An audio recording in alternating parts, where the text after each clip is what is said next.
In December of 2012, an FBI agent walked into a jail cell in Anchorage, Alaska. The man who lived there was already dead.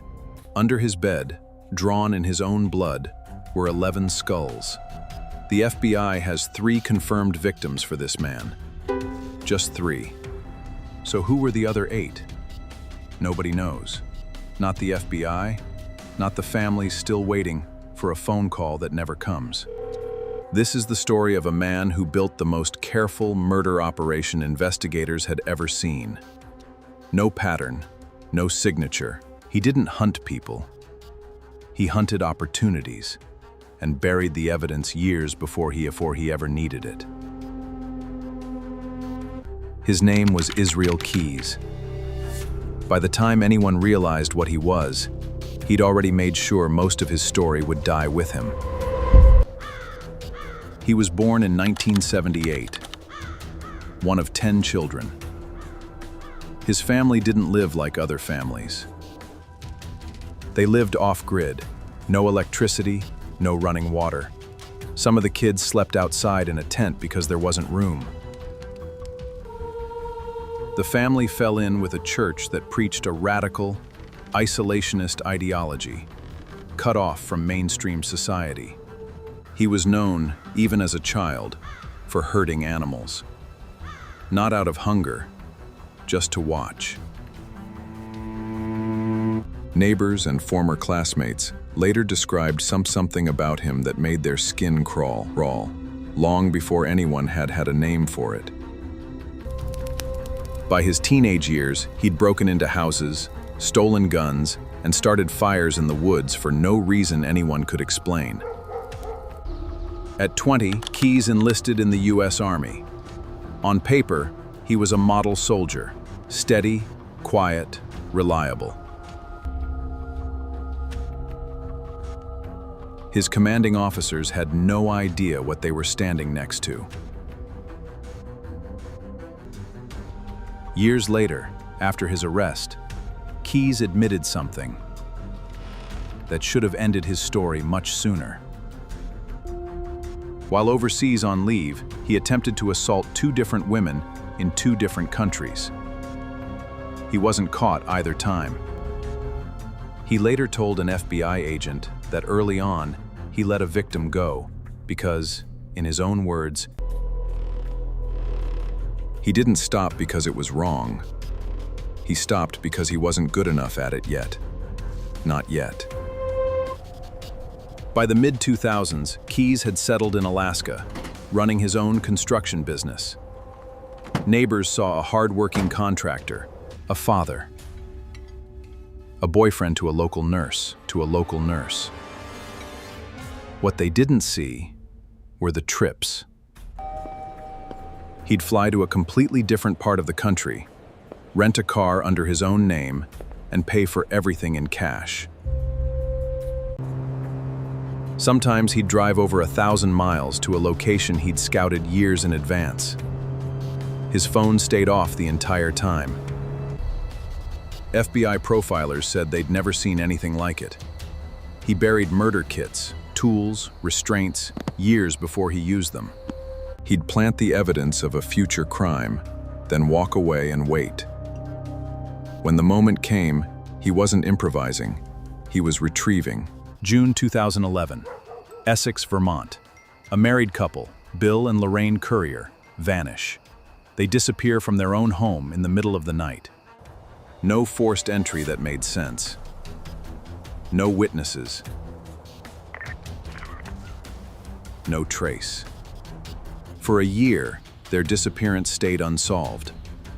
What investigators didn't know, Keyes had buried a kit near their home 2 years earlier. 2 years. Waiting for the right night. Bill Currier was killed first. What happened to Lorraine afterward is something we won't describe here, because their bodies have never been found. Somewhere in these woods, there is a site that still holds the answer, and the family is still waiting. February 1st, 2012, Anchorage, Alaska. An 18-year-old named Samantha Koenig is working a late shift at a coffee kiosk. Keyes approaches. Within minutes, she's gone.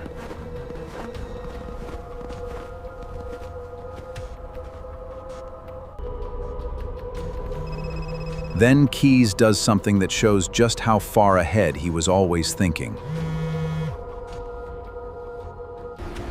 He takes her phone and bank card, and instead of running, he flies to New Orleans for a pre-planned family cruise. A serial killer on a cruise ship, while a search for his victim plays out on the news back home. When he returns weeks later, he stages photographs designed to make it look like she was still alive. He squeezes a ransom out of her own bank account before anyone realizes the truth. Not rage, not chaos. A business transaction dressed up as a kidnapping. Every meticulous killer eventually makes one mistake. For Keyes, it was using Koenig's bank card at ATMs, while investigators quietly tracked the withdrawals across the Southwest. March 13, 2012. Lufkin, Texas. A routine traffic stop for speeding. The officer notices something odd. Cash stained with dye from a bank robbery. Then her card. Then her phone. The man who'd spent over a decade making sure nothing connected back to him got caught over a routine traffic stop. In custody, Keyes gave the FBI more than 40 hours of interviews. He confirmed some crimes. He hinted at others. Then, as media coverage of his identity grew, he stopped talking almost entirely. On December 1st, 2012, before his trial could even begin, Keyes killed himself in his cell. What he left behind is the reason this case still haunts investigators today.